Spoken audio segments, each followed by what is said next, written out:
Ruler School is brought to you by Odyssey Games, where you can go to pre-order upcoming Force of Will sets, ccgprime.com for singles and supplies, cardodoco.com for those rulers in the international market looking for product, as well as our guest lecturer members Vite Ramen and Full Grammar Alchemist. Class is in session.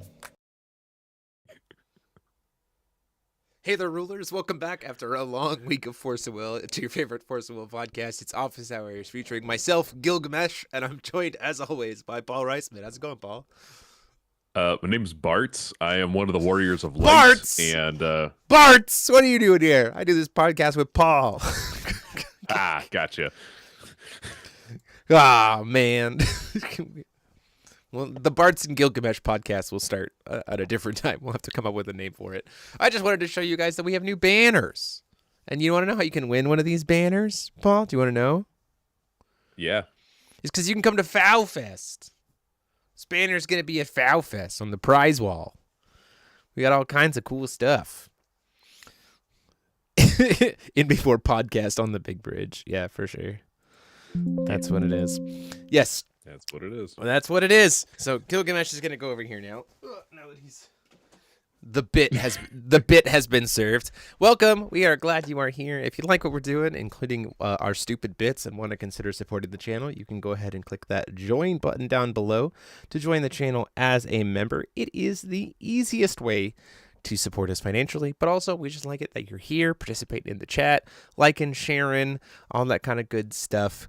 And also, if you haven't already, tell your store, because the Quarter 3 circuit kits the Quarter 1 2026 circuit hits with the Belphegor playmat, being what the playmat is for that mat, is now on sale. You can check the pre-order links on rulerschooltcg.com. And then also, when we're talking about all these cards for Journey to Ravidra, you can get pre-orders for that. It's coming out next week. Can you believe that? What even? I thought it was October yesterday. Yeah, no, November flew by. This set is this set is coming up real quick. It's gonna be here. Pre-release is this coming weekend, and then next weekend is the set release. So you're definitely going to get your pre-orders in through Odyssey Games in below. But let's talk about spoilers. Let's just jump into it. We got more stuff for Lilith, and then we got Moloch, and then we did start to get Beelzebub stuff starting today. So we have Nama, the one who sins. This is Mythic Precision Aegis 911. That costs 1 blue and 1 void less to play it if you control an entity with Mythic while you're with Lilith, which is like every entity you have. Enter if you have exactly 2 or 3 cards in your hand. Search your deck for a card, any card, and put it into your hand, then shuffle your deck. And whenever this card deals battle damage, look at the top 2 cards of target player's deck, put them on the top and or bottom of that deck in any order. That's pretty neat. Rachel. Oh, that is, yeah, that's Rachel's effect, kind of, right? That's Rachel effects a little bit. Yeah, it's really cool that we're kind of seeing this effect kind of come back in the color that we've always wanted it to be in. Yeah, blue. Yeah. Yeah, there's this interesting little thing that Lilith is going to care about in having like exact cards in your hand to get specific effects. And so this is one of those that I think is really interesting. Which does really work nicely for Malevolent Abomination of Slithmere. If you're playing her with a Darkness Ruler, it like plays really nicely into that like hand manipulation strat by being able to like discard cards during your turn and your opponent's turn, that kind of stuff. Yeah, there's some interesting things here. Plus it, with Lilith, it's just cheaper when you have Mythic stuff on the field, which you will have Mythic stuff on the field. Yeah. So a 9/11 for 2 is nuts. Yeah, for sure. That can then search a follow-up and has precision and can't really die very easily. Very, very good. I do want to look up one thing real quick now that I'm thinking about it with Lilith. Pure Rune. Okay, yeah, Unfounded Suspicions, but it's only if you control a Demon Resonator. I was thinking that, you'll have a lot of them, but it, like, shuffles a card from random into your hand, and it's like Loki's Insight, kind of making your opponent getting to choose stuff. Sure. That's an interesting possible tech for her in the Pure Rune style. just has to make sure you're packed it if you need to have a ruler with darkness. So, like Symphony, if you want to do Malevolent Abomination. But Like Symphony. yeah, crazy, crazy, Weird. crazy. Next up, we have the Engraved Rune of Mind Control. 2 cost, J rulers with you control with divinity gain +2 divinity. This has been a suite across all of the colors. They all have some kind of addition that bumps divinity, which I think is very interesting. Enter target a resonator. If it has mythic, rest it, and it loses all abilities and can't be recovered in any way as long as this card's in the field. Otherwise, it becomes 0 attack as long as this card's in the field. And you can pay blue, tap, and shuffle 1 or 2 cards from your hands into the deck and re-trigger this card's enter abilities. So again, very much easily able to manipulate. This card feels more limited driven to me, being that it's a 2 cost without any inherent protection and doesn't have quick cast. And get the most value out of it, you'd want to have 3 will available when you cast it, so you can try to enter and reuse it immediately. Yeah, I feel like instead of trying to manipulate your hand, which is where I feel like this card has its own niche, because Freezing Rune just does it better, right? Freezing Rune just does the inner effect better.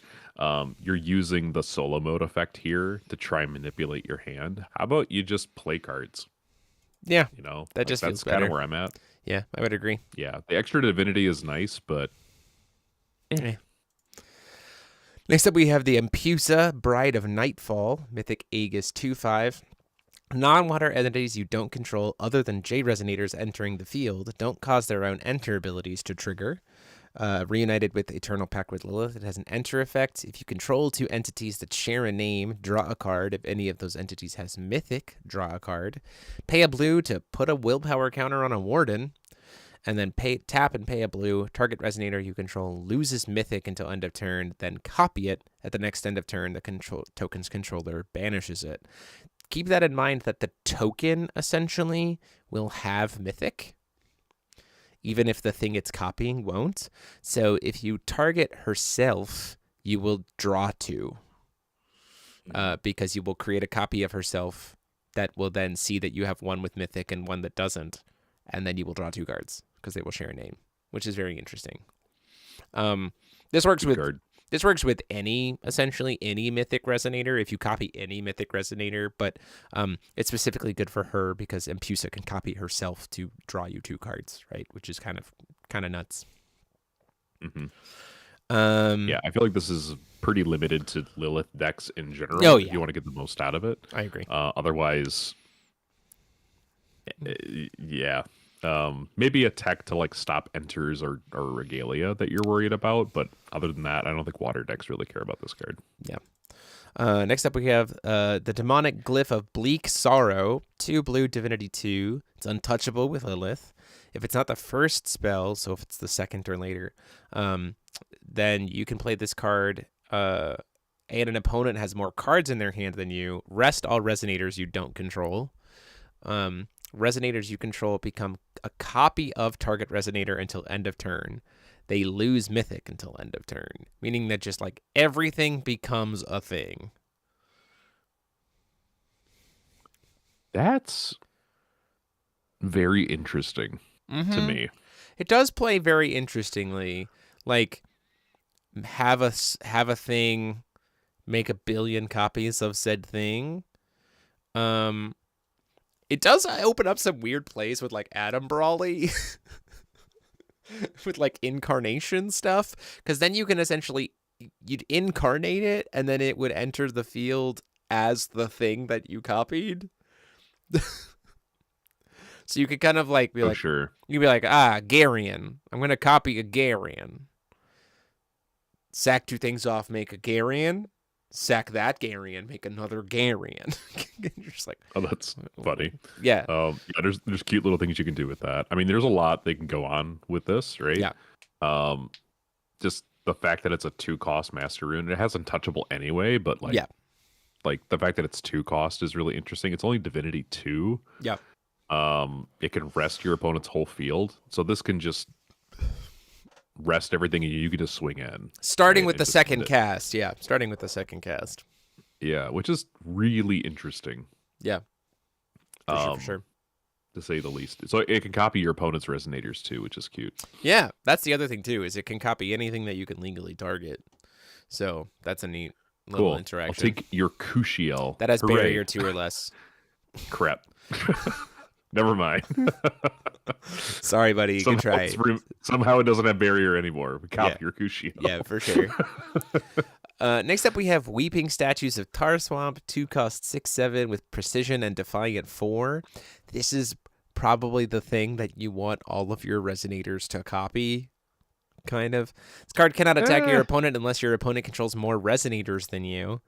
Whenever this card attacks, if another player has less cards in their hand than you may discard its card. If you do, bounce a Resonator you don't control to its owner's hand.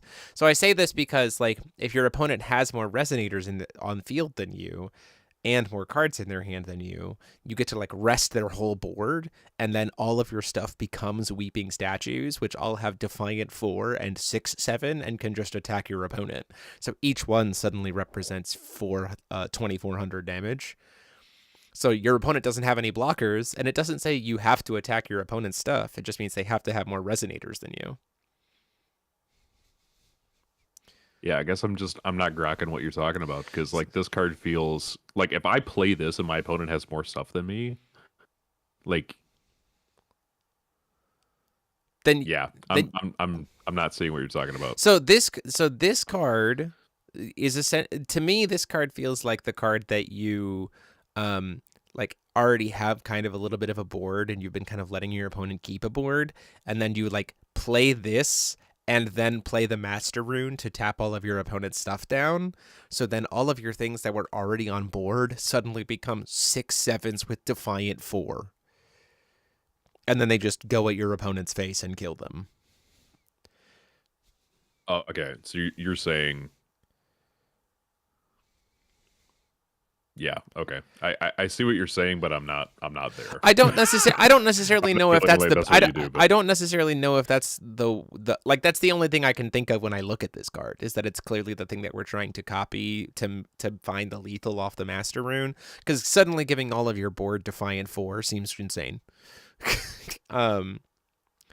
It's just my thought. Welcome back, Brant the Brant. 4, yeah, for sure. Defiant 4 is a lot of Defiant. Yeah, and then just like getting like creating a board, slapping this down, copying this so that everything has Defiant 4, like killing off your opponent's entire board and then just attacking directly. You can just attack them directly when their board is tapped down. What are you talking about? Hold on, this card cannot attack your opponent unless your opponent controls more Resonators. Right, so you tap down their whole board. Yeah, so you tap down their whole board and then you kill them. You just go, it's a nice board. Would be a shame if I ignored them all completely and killed you. That's what I'm saying. Sure. Okay. Lilith doesn't seem to have a lot of removal, and being that she's the Mythic deck, I feel like it's going to be very easy for her to have fewer Resonators than her opponent. So, I mean, if you have this and 2 other Resonators and they can all attack your opponent, then they die off of each of them having Defiant 4. So I can see that working well in like a Symphony deck that uses Symphony's Resonators, like Dripla, and so that way it's like I have all these like barrier Resonators that don't have like a lot of attack. All of a sudden they're 6/7s with Defiant 4. That seems all right. Yeah. That's really all I've got. Yeah, no worries. Glyph of Split Personality is the next one. Yes, that is the next one we're going to. Glyph of Split Personality, 4 cost, untouchable, Divinity 7. Put all non-Magic Stone, non-J-Ruler entities without Mythic on the bottom of their owner's deck in any order. Whenever a non-token Resonator enters the field, copy it under your control, and it loses Mythic until end of game. I will say this.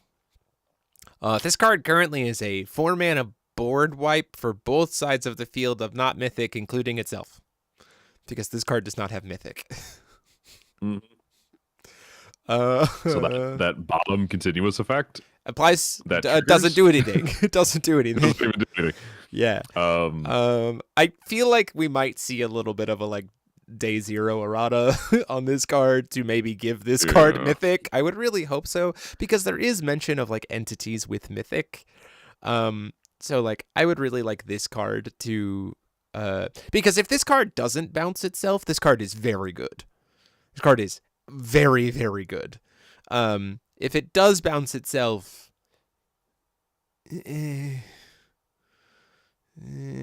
Core cost is pretty steep. yeah. But if it's in your rune deck and you just have access to the board Yeah. wipe that gets around Barrier and Eternal, Yeah. I mean, it's not awful. It's a reset. Rare, so It's a reset. I'll keep it there. It's a reset, right? Yeah. If it has, you can technically flash stuff in response to the enter or stop its enter with Setting Sun. Yeah, you could prevent it from having the enter effect because of Setting Sun, right? Because it's an addition. You could flash stuff in response, I guess. Yeah, it's like a waste of Setting Sun, but okay. I mean, you're paying 4, they're paying 1, so like, seems probably good.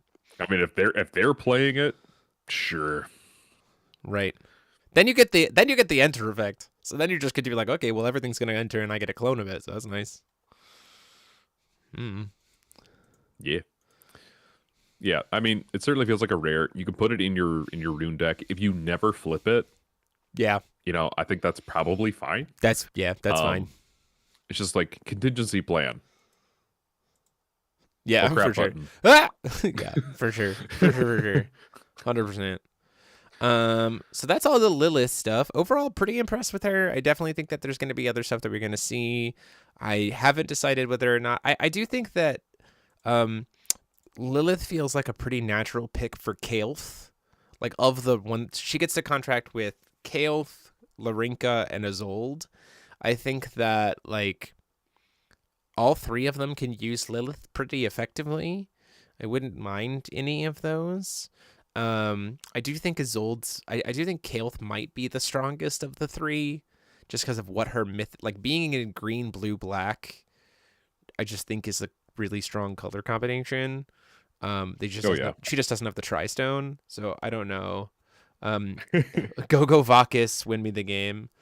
Yeah, for sure. Yeah, Kael'th and Symphony will gain access to Symphony won't. Vacuous.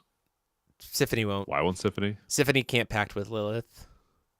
Symphony pacts with Moloch. Symphony pacts with Moloch, who we're about to talk about. Oh, we're talking about... Okay. Lilith, for some reason, I thought she was with Symphony, but it's Larinka and Isolde. It's Larinka, Isolde, and Kael'th. Yeah.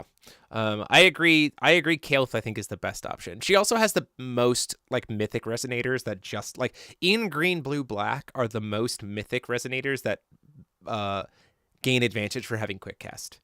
Because we get Vakis, we get her ramp, her Manticore, or her Chimera, and we also get Wu Sha Wu, which are, like, arguably some of the three strongest like mythic resonators that you could, like, quick cast. I think those are all insanely good. So I think Kael'th is probably the best one to go with. Quick cast, Blooming Justice, go. Also possible. That man has mythic. Yeah. Suddenly card is good. Yes, suddenly card is good. So let's go to, speaking of Moloch, let's talk about him. He's finally here. I love that he is a extension rule that pacts with 3 rulers from the first set. And it's because he's Sloth. So he's lazy, and so it took him a bit to get here. I think that's funny. So you start the game with this card if you have 7 cards. Dalmir, Symphony, Valentio. If you put any number of counters on a J Resonator, it's that much +1. J Resonators you control enter the field rested, and at the end of your turn, if you control a Resonator with 800 or more attack, you draw a card. That's very interesting. Your own Resonators entering the field rested is very interesting. Yeah. Like, it seems like a natural downside. Very slothy. Very slothy. Feels pretty heavy-handed.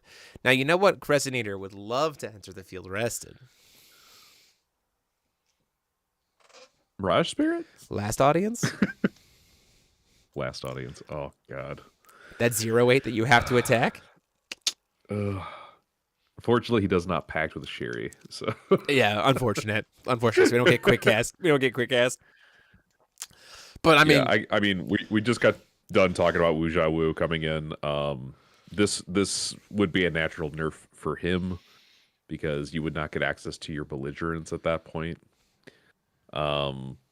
Which is kind of what you want to do when you cast a Wuja Wu, is you want them knocked so you can start attacking wardens and stuff.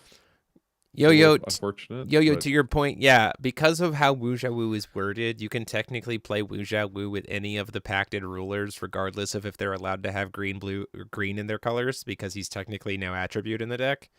The problem is you still actually have to play him for green, so that kind of messes with the stone base a lot. So like a lot. It's not helpful. Moonshades, let's go. So let's talk about more of Moloch's cards. Let's talk about Moloch himself first. You can play him with Crownstone. You sure can, buddy, because it produces Void. Apathetic Tyrant Moloch, 2 cost, +1 up to 1 target Magic Stone becomes an 8/8 Wind Fungus Resonator with Eternal until end of game. It's still a Magic Stone. To keep in mind, that does mean that you get to draw a card at the end of every single turn because you have a Resonator with 8. So, like, that's pretty good. And the -2 is Rampastone. Seems pretty good. Judgments for 3 green. Yeah. And then when he flips over, you get a 12/12 with Pierce and Vileborn 4. The -3 is you gain Resonators you control gain +2/+2 for each different Magic Stone names among Magic Stones you control. So, you know, the Institute ability, just passive. Mm-hmm. And you then just gain that. You just gain it. As the player. And then reveal the top 7 cards of your deck. Play any number of cards from among them without paying their cost, and then shuffle your deck. I do want to point out that you get to choose the order that those things get to resolve. So how funny would it be if one of those cards is players cannot chase to this card? So you just stack that one as the last one to resolve and chain lock what's going to happen. You just go, okay, these 6 kings are going to resolve. I keep thinking of, like, what cards would I want to see cast off the top of my deck? Yeah, this does feel a little weird. Yeah, because it says play them, right? It doesn't say you have to, like, pay mana for them. You just put them onto the chase. Yeah, good ones. What cards would you want to cast? Good ones. I mean, good all cards, of them. Any of them that are relevant, I guess. Yeah, I suppose that's definitely the case. I would definitely want to think about, because I'm already trying to put Resonators with 800 attack in my deck or higher, or at least cards that can get there. But they're all going to come in, like, if they're all Resonators, they're going to come in rested, right? So I'm like, flip your deck over and put it in the field. All of them. I like it. 7 Olympians. Oh, hey, look. We broke the pact. Union 7. Just 20 Artemises. Let's go. Yeah. Oh, goodness gracious. Yeah, this -6, it seems I really think good. The -3 is way better. I think the -3 is way the better. -3 is such a better effect. Yeah. Because, like, you can get double instances of this, can't you? Like, this stacks. Yes. So, like, just hit the -3 twice, and it's like, I'm getting +4/+4 for every Magic Stone I control. What ruler pact combo would give you the most Olympians? Oh, no, we're not playing a pact if we're going for Olympians. You can play Moloch without a pact. You can play Moloch without a pact. Absolutely. Paul's putting Moloch. Paul's putting this in Ragnarok immediately. No. Oh, come on. You know you are. You are. I have better things to do with 2 green mana. Nah, you're fine. Just recover 4 stones immediately afterwards. It's fine. It'll be just fine. It'll be just fine. On turn 4. Yeah, it's fine. It'll be great. It'll be great. Next up, this is Grashizzle.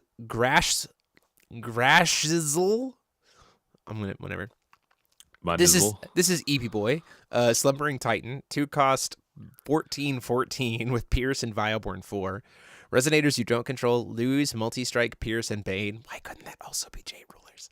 This card cannot attack unless you control another Resonator with 800 attack or more. Reunited, this card gains Resonators with 700 or less attack cannot attack. And 1 green, put a +1/+1 counter on this card as long as it's recovered. Outnumber, you pay 2 void less to play a Resonator spell with attack of 1800 or more. I do just want to go, as we look at these cards, real quick. And I do just want to point out, he's here in the chat, so he didn't tell me I couldn't say this, so I'm just going to say it. All of Moloch's support is actually Sherry support. Because Sherry, with her sub-ruler, just starts the game with a 900 attack Resonator. So... Gotcha. You know, that's a thing. Yeah. Distrust King is a 900 attack guy that cannot be removed easily. So, you know, that's the thing.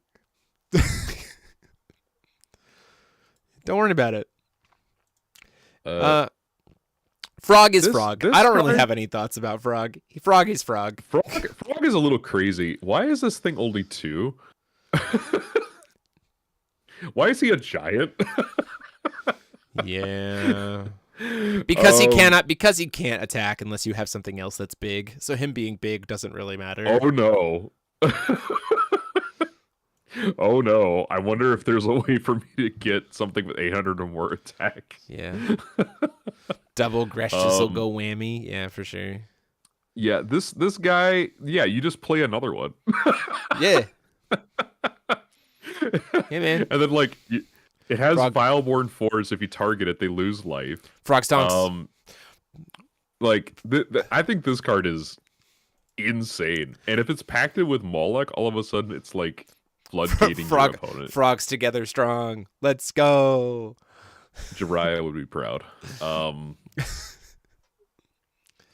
Is it giant because she is a giant? Her name says Titan. Yeah, okay.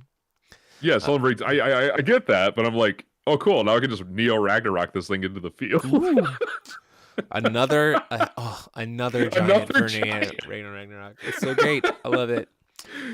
Next up, Matt, you're just filling out my Neo Ragnarok toolbox. Yeah, so much. for sure. Next up, we have Moloch's Mace of Slumbering Rest. This is a 3-cost. You pay 1 green rather than pay this card's cost if you control a Resonator with 800 attack or more. Added Resonator gains whenever this card attacks. It deals damage equal to its attack to target Resonator you don't control, as long as you control it. And this card cannot attack or block as long as you don't control it. On enter, you can add it to a Resonator. And then you can tap and banish a Resonator to put +X counters on every Resonator you control, where X is the attack of the thing that you banished. And it bestows for tap, green, and banish a Resonator of total cost 700, or total power 700 or less. So you sack small things to make big things. Oh yeah, just make everybody 14 higher, bigger. Yeah, for sure. Harder, better, faster, stronger, baby.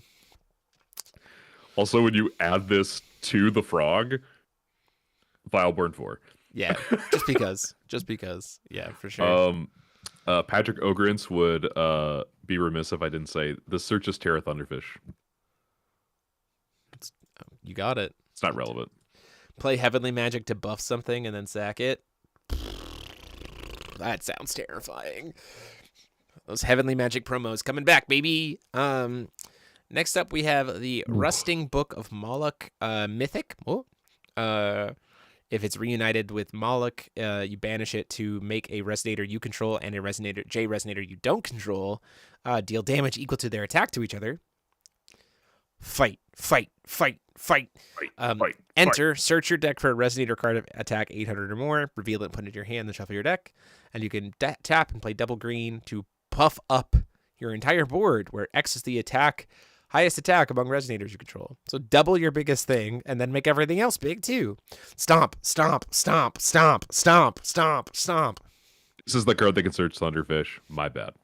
Yeah. I keep getting the Mace and the book mixed up. Yeah.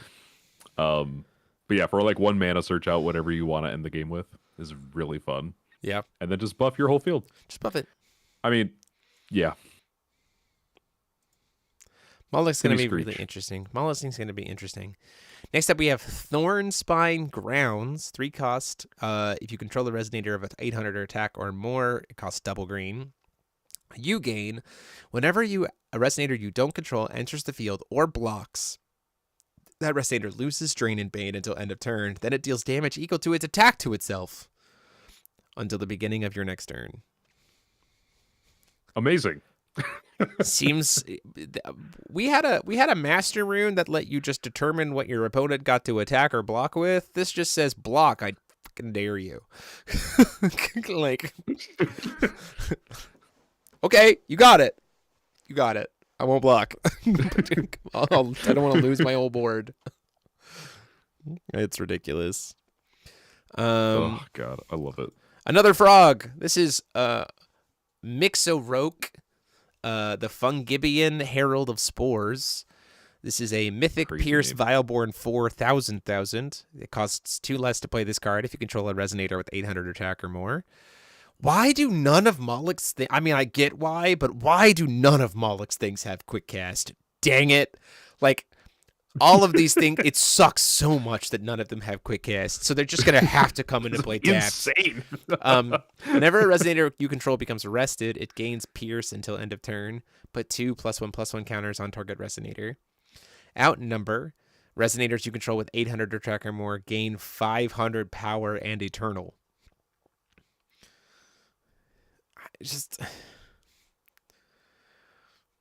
I don't know, man. Like, I'm just thinking about all of these cards in the context of the Pact, and I just haven't seen the payoff for his stuff coming into play tapped yet. You know what I mean? Yeah, I mean, I think what it is hey, you get to have all of these like crazy strong Resonators that have no inherent protection other than Vileborn. What I will say, though, if we're talking about the Pact, right? So let's think about the Pact. It goes, it goes green, black, red for Daumir.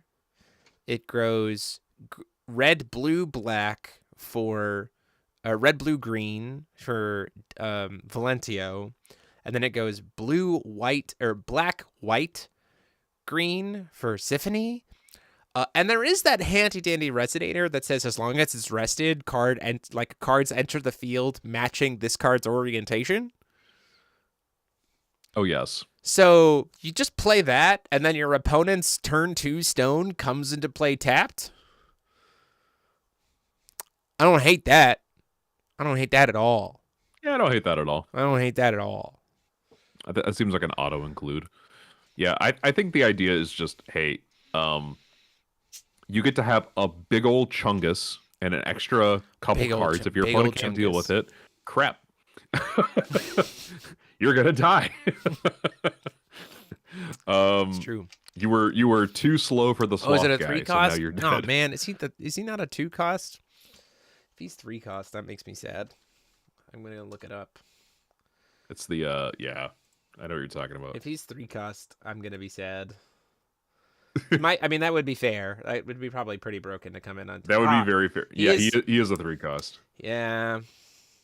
Dang. Great. Bummer. Poop. I wonder if they thought of that. You know what? Valid. Valid. Yeah. Let's go on. Yeah. Let's go on. There's some interesting things. I really like this ruler so far. Let's keep going. Engraved Rune of Sudden Aggressiveness. Big old frog. As this card enters the field, choose a Resonator you control to be referenced by the other abilities of this card. Tap, put a +1/+1 counter on it, then double the number of +1/+1 counters on it.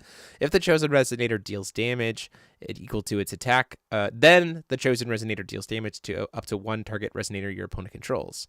Whenever another player plays a non-Resonator spell, the chosen Resonator's attack is 800 or more, banish this card and cancel the spell. This card feels like a normal. This card feels okay. Very good. It feels limited. I don't know, man. This card feels very limited coded to me. This card is... I mean, I guess it's spot removal. I Yeah, don't know. it's okay. It's okay. It's okay. It's okay. Yeah, it's like, well, if you got nothing else to do, play this edition that makes things bigger. I wish this card didn't target. I'm glad that it does. I wish this card. I understand what you're saying. I would like this card a lot more if this card didn't target. If this card like specifically says this chosen resonator deals damage to chosen resonator your opponent controls, I would like this card a lot more. With the prevalence of, because hear me out. This is a conversation we can have. With the prevalence of barrier and Aegis, there's so much of it nowadays, and in Paradox especially, there's not a lot of really good ways to get around barrier. There's not a lot of them, especially not in green. And so to give green at least something to be able to play around in that space, I think I would have appreciated. And this feels like the card where you could do that. You know what I mean? This would get around Aegis, wouldn't it? Because this can get around. This can. Well, no. So the thing is, this card targets. So you couldn't use this on the same turn you play it to then shoot something with Aegis. You'd have to wait till the next turn. Sure. But it would get around Aegis that way, but it doesn't get around barrier. And so that's what I'm saying. Like, it would be nice if green had a way to get around Aegis and barrier, because green already is in a weaker spot naturally because of the prevalence of untouchable. So like, give green something would have been nice. I would have loved it. Like, my opinion of this card would have been drastically improved if this card says chosen resonator deals damage equal to its attack to up to one chosen resonator your opponent controls. Like, that would have been, I think, made this card way more playable. Yeah, that would definitely have changed the card, maybe even into a rare. I agree. What I do like about this though is it does trigger all of that Vileborn 4 that we just saw. Which is really nice. No, it does not. It does not trigger Vileborn. Your chosen resonator. None of this targets. Okay. Yeah. That's what I'm saying. None of it targets. So that's what I'm saying, right? It's just like it targets in all the wrong ways. Yeah, exactly. It targets in all the wrong ways, right? Targets in all the wrong ways. Yeah. I just wish those had been changed just a smidge. The attitude identity of wind doesn't include a void barrier. I mean, sure, I guess that's fine. I'm just talking about a wish list of something that I want. Because here's the thing. Because hear me out. There are now with the prevalence of barrier, there's now blue has untouchable and barrier. White has some untouchable, but also has like unchaseable stuff and barrier. And then also other stuff still has Aegis. So like cancels in general just feel really weak. But then in those colors that cancels feel weak against, they also just have things that green can't hit. And so it's like, when was the last time you felt comfortable playing a mono, like a heavy green splash deck? I think, for example, look at Larinka. Larinka has green in her color identity. The deck is 98% white. Like, it does not use green hardly at all. Like, green core identity, I think, is needing a bit of a power spike. And so giving them something to be able to mess around with this would have been nice, because we would just have so much of it. I mean, and green's had its time in the sun, and Jeremy, you play Fox, and blah, blah, blah. I get it. I understand. Fox is a dark deck. Fox is not a green deck. It doesn't have anything green in it. It has green cards in it, but it doesn't ramp, it doesn't cancel, it doesn't do any of that stuff. Yeah, no, none of it. 0%. Yeah, it does none of that. None of that. It's all recursion. It's all recursion. What are you talking about? Yeah. I just recur from the deck. I just recur from the deck into the field. Yeah, that's it. Or outside of it. Yeah, exactly. It's fine. Don't worry about it. Yeah, it's fine. Don't worry about it. Yeah, I think this card, for what it is, in Paradox, I think it'll see play. In Wander, probably not. Yeah, for sure. Limited for sure. I think it'll be in Moloch decks, if that ruler is seen to be, if that pack is seen to be good, I can see this being included. Sure. Because it does have the ability to just cancel a thing or make something bigger, right? Which is not awful. Yeah. Sure. There just might be better choices. Yeah. Next up, we have. So, I mean, I don't hate this card. I do wish it could trigger the Vileborn of stuff, though. That'd be great. Next up, we have Glyph of Uncontrolled Growth, Addition Rune. J rulers you control. It's the positive divinity rune. Reveal the top card of your Magic Stone deck. If it has the Magic Stone type, put it into the field rested. If this was awakened and you control a Resonator with 800 or more attack, reveal the top card of your Magic Stone deck. If it has a Magic Stone type, put it into the field recovered. Whenever a Resonator enters the field, if it has 800 or more attack, you gain 1,000 life and put 2 +1/+1 counters on that Resonator. Awakening for 1 green. This card seems pretty good. This one seems pretty good. Just like one more doll, please.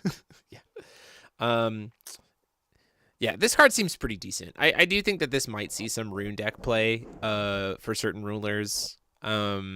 Just being able to, like, it's net neutral. It ramps you twice and refunds the awakening cost, provided you have a big thing, which I think is nice. And the fact of gaining you constant life when these Resonators you're putting into the field are coming into play tapped, I think also is really relevant. Like, this one feels pretty good. And it's in the rare slot, so that makes more sense. Yeah. 2-cost cards, 2-cost non-quick cast speed cards also tend to resolve, so just something to think about. Next up we have Spore Scourge Toad. 4/4 2-cost. You can just pay green to play this card. Enter. If you paid double green, it puts a 0/0 Wind Ooze Resonator token with 4 +1/+1 counters on it into the field. Outnumber. Tap. Rest a J/Resonator you control. Produce 2 will in any combination of attributes. Spend this will only to play Warden processes, spells with bestow abilities, or mono attribute wind spells of total cost 4 or more. Another Sherry card. Let's go! I don't hate that either. You're going to have the outnumber almost immediately because of Sherry are the Distressed King. Yes. I don't hate it. I don't hate that. Yeah, this card's very fascinating.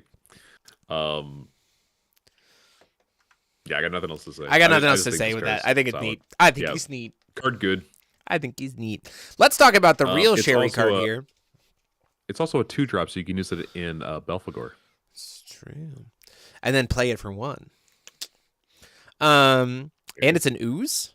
Is it a fungus? So which means it would proc the... Yes, it is a fungus. So it would also proc the getting you a draw a card at the end of turn. So that's actually pretty good for Belphegor as well. Other demons. I've chosen this powerful representative, Moloch. I like this frog. It's pretty good. I like him. I like frog. Only tokens for Belphegor draw? I don't think that's true. I think it's... Let's look at Belphegor real quick. Let me check. I'm checking right now. Oh, yeah. Fungus Resonator token. You right. Dang it. Curses. But No. but having the more funguses is helpful. Next up, we have Demonic Glyph of Stagnant Sloth, a 1/+X card. Reunited with Moloch, you can remove a +1/+1 counter from a Resonator you control rather than pay 1 up to X times. So determine the X value and then remove that many -1s or +1s. Whoop-de-doo. That's very strange that it's worded that way. If this is not the first spell you play this game, put X +1/+1 counters on every Resonator you control. So take them from 1 and put them on everything else, including, by the way, the one that you removed it from. Refunded. Hey, target a spell, period. Cancel the chosen target if it's a Resonator spell, unless its controller pays X.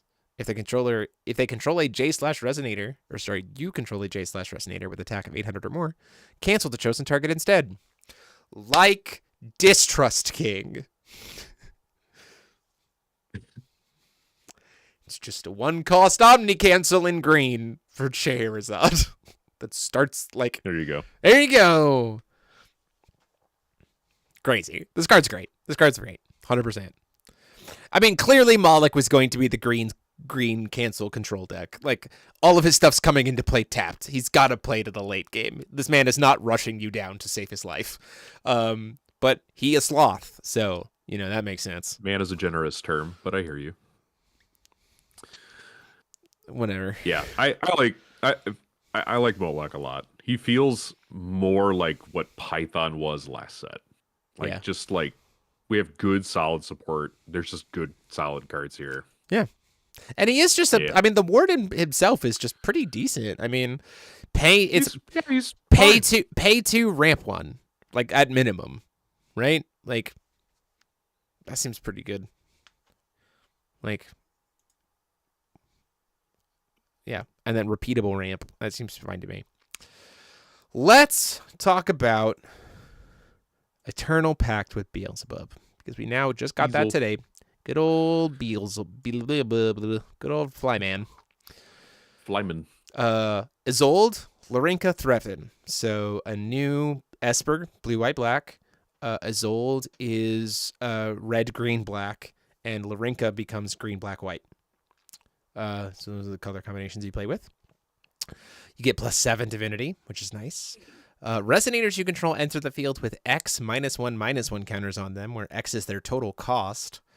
Whenever an insect resonator leaves the field, you get a -1/-1 counter on each resonator you don't control.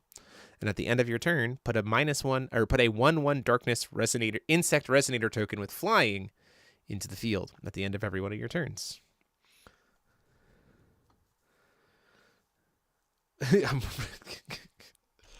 Oh, I looked over at the chat and it's in Sandwich Town. Okay. I need to get a emote that's like some kind of foul character eating a sandwich, just so that I can get spammed whenever y'all are in Sandwich Town. Because I just stopped paying attention to that conversation. Yeah, I feel like a Reuben is just, it's too much work. It's too much work, y'all. I do want to quickly talk about this fly. Speaking of Beelzebub, we didn't talk about this. This is a Swarm of Wicked Flies, one of the newest ones that's coming out. It's an insect resonator token that you can have 10 copies of.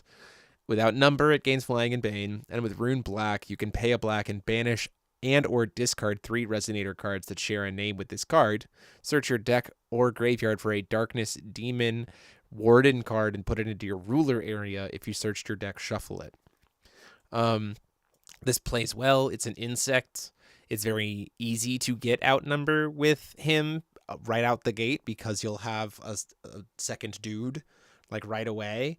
It seems pretty decent as an interesting and you have 2 insects that can then start flooding it. Some other noticeable things that deal with -1/-1 counters are things like Wicked Cryptid from 10 Oaths that wants -1/-1 counters on itself to be able to draw more cards. Also more insects from the insatiable or the rune edition that as long as it's on field, it's like Resonance Darkness Magic Stone, make 5 insects. That seems pretty decent, and it's a rune, so you can play that in the rune deck. Is it weird that I kind of think this is going to be best with Larinka? Because green, black, white feels pretty decent, and she already naturally she can mitigate the -1s on her own board with things like Granny, and she puts +1/+1 counters on stuff as well, so she can get over that pretty quickly. And a lot of this stuff is passive automatic triggers that are happening, which Larinka doesn't get taxed by. It doesn't eat into her effects. And so part of me thinks that could be potentially really good. Putrid symbol of the Lord of the Flies, yeah.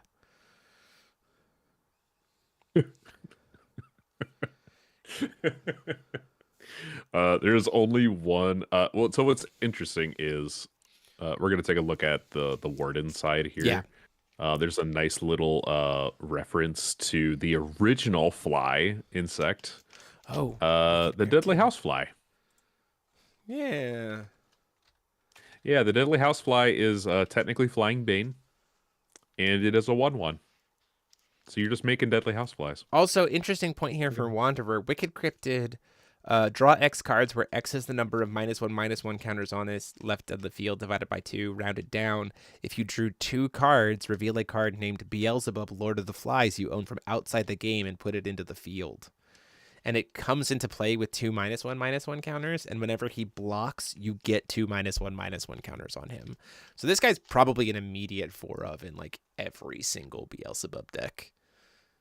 Like pretty handedly, I think. At least in Wanderer. In Paradox, you can't get Beelzebub. But in Wanderer, I think... Hold on. Let me read. Actually, it might be even in Paradox, too. Putrid Symbol.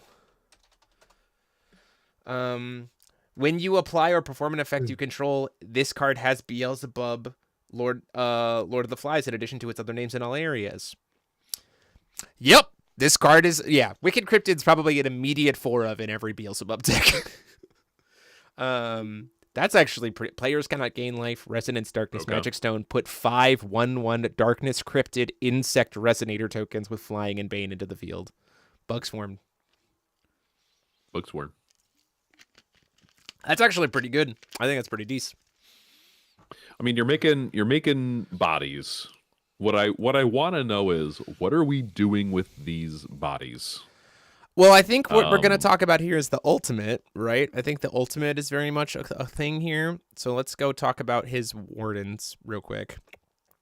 So Wicked Lord Beelzebub, 2 cost, 0. For 0, you get 2 Darkness Insect Resonator tokens with Flying. For -3, you destroy a target J Resonator or Warden. If the Warden was destroyed this way, its controller discards a card chosen at random.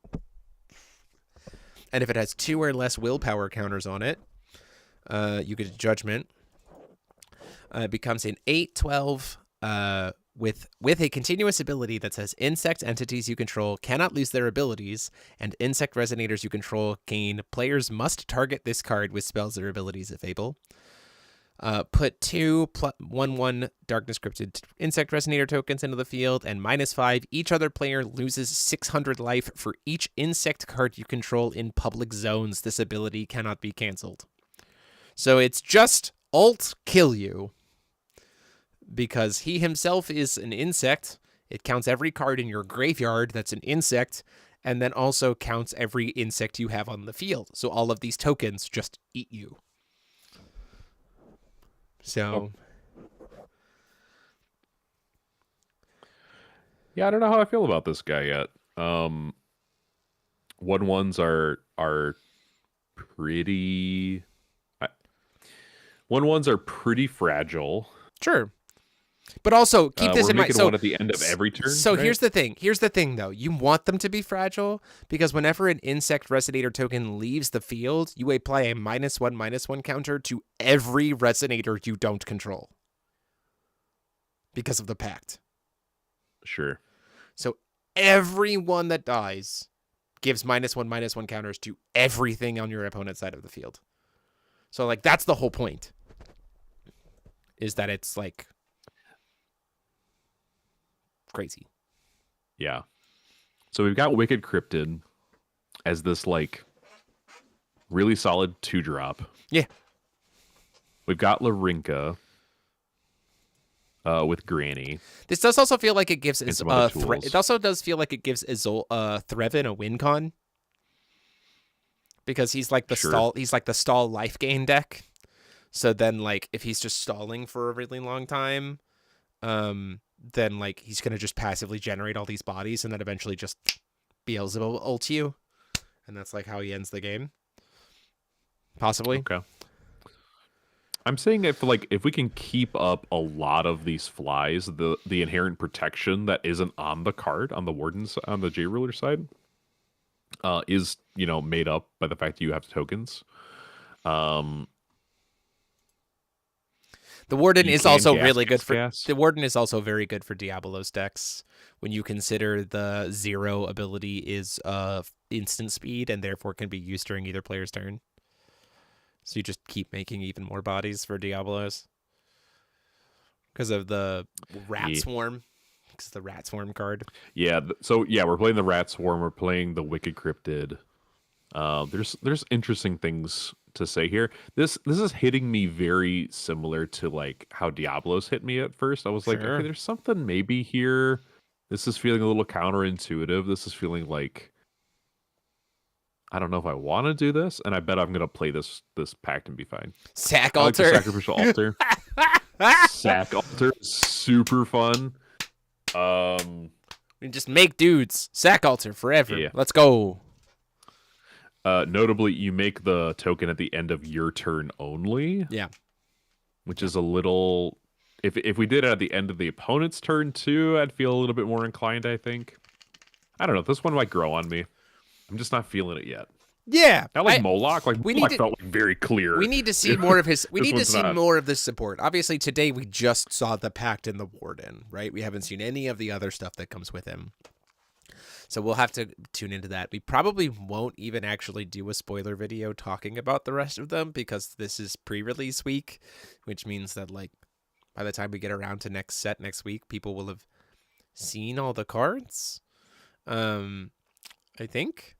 So we'll see how that goes. Because I think pre-release is the 12th, which is the end of this week.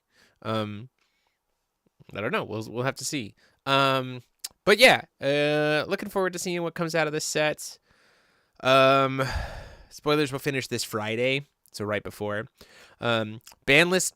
So next week will probably be our like ban list prediction video where we kind of talk about it. It is going into the off season, so there is, I mean, like the new season hasn't started yet, so like this set does kind of have a let's just let people kind of go crazy. That being said, I have thoughts. Yes, you do. I have some thoughts about things that I would like to see maybe changed, or that I would like to have adjusted, particularly for Paradox. I don't really have many thoughts for Wanderer. I have like 3 things that I want done in Wanderer, and they're kind of like, I think they're going to happen either now or later, and I really don't care if they happen now or later. I would just prefer them to happen now. But those are my thoughts. So that's actually it for us for tonight. We got there right at 10. Yeah. Look at us. And we only have 1 week of spoilers to do. It turns out it only takes us an hour. Who would have thought?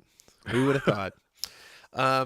Housekeeping this week, we have the deck profile for the Oathkeeper Bianchi will be posted this week. Sorry, I didn't get it posted this past weekend.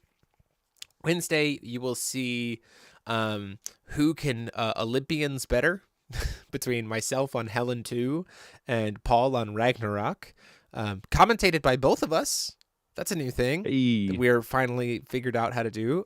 So enjoy that co-commentary on feature matches. I think we're going to try to do that moving forward. Going to have co-commentating. So that'll be pretty fun. Nice little evolution. We'll have deck profiles for both of those lists up later this week.